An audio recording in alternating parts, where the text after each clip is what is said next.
Hey guys, so today we are focusing on none other than weathering the storm.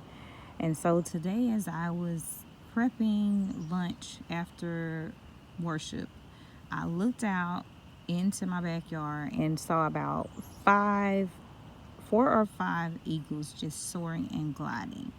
And then I proceeded to, cook lunch and then go grab my journal, come outside, and I sit on the swing in which I'm sitting now.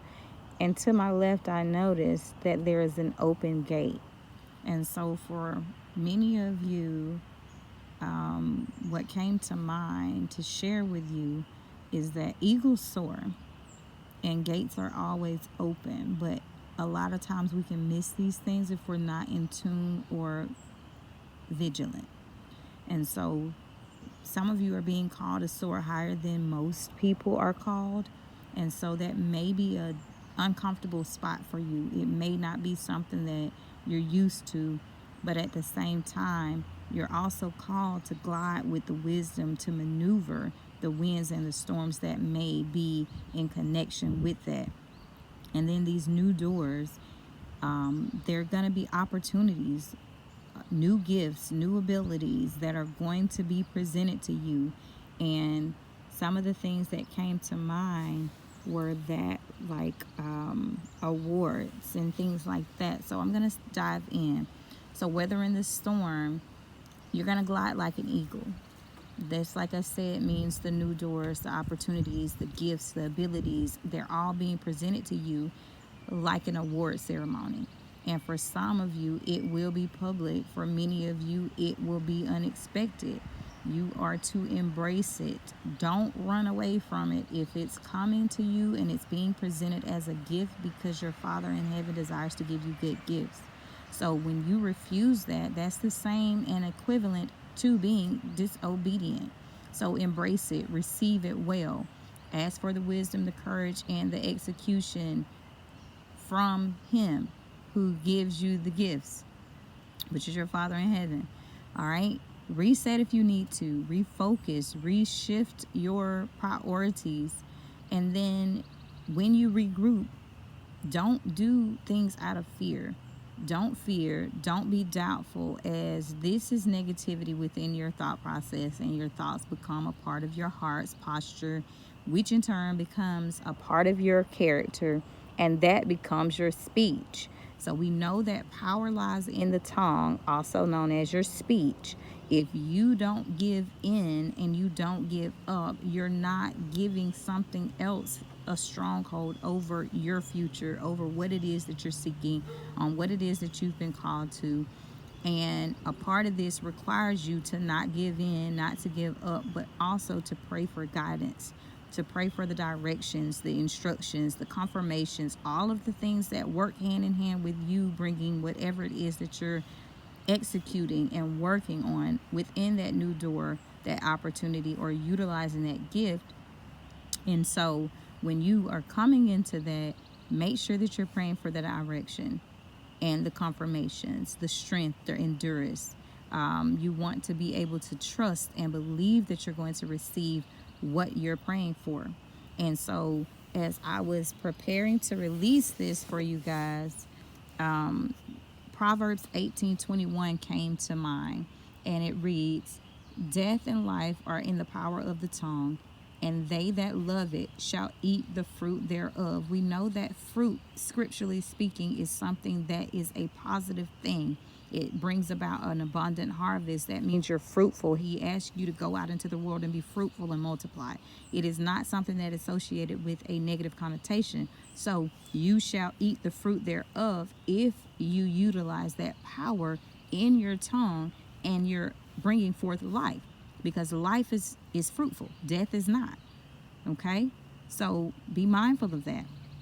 Then you have Proverbs 12:18. All right, there is that speaketh like piercings of a sword, but the tongue of the wise is health. All right. All right. So when you're piercing something with a sword, that means you're bringing forth health to it. You're putting things in order with your speech. You're bringing things to the condition in which they were meant to function in. Then James 1:6 reads, "But let him ask in faith, nothing wavering." Nothing wavering. I'm going to say that again, nothing wavering. That means don't leave anything sparingly on the table.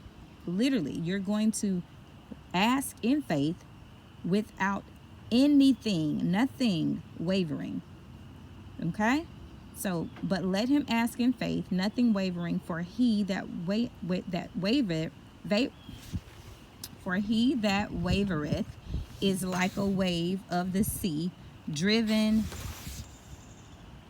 with the wind tossed. So you don't want to be like one of those ships that you see in a sea storm that's just tossed to and from all over the place. You need to make sure that you're focused. So you want to focus and reflect as if this verse was like life or death. So you're going to let yourself ask in faith with nothing wavering, for he that wavereth is like a wave of the sea, driven with the wind tossed. And then Mark 11:23 was also brought to mind.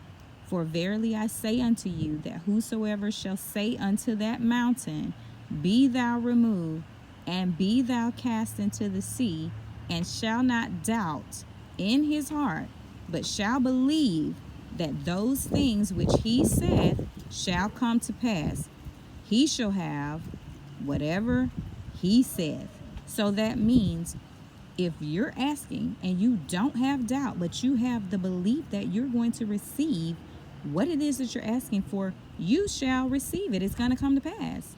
So it's power in your speech. I don't know who's had their voices attacked. I don't know if it's something that you struggle with from time to time in your life, or if this just kind of is a repetitive cycle with you, but you have to break this cycle. You have to believe that what you say has power. You have to believe that, you know, this is a part of who you are, who you're meant to be, who you're created as. And when these opportunities come back around, that you're prepared. This is the whole weathering the storm portion. You have to be ready for whatever the season brings you, whenever the season comes, and learn the lessons that are meant to be learned through each storm.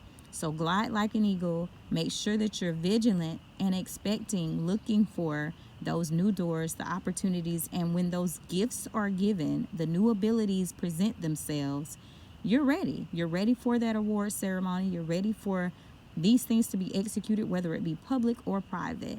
So I just want to encourage you guys to make sure that you stand on the word, make sure you're standing on scripture, and that you're not being doubtful, because you have power. It's been given to you, so use it. Use it diligently and use it productively. Create whatever you're called to create. And thank you for the young man that shared that message. That was a motivator to me. So yeah, that's what I have for you today. I look forward to our next video, and I ask you guys to go and be well.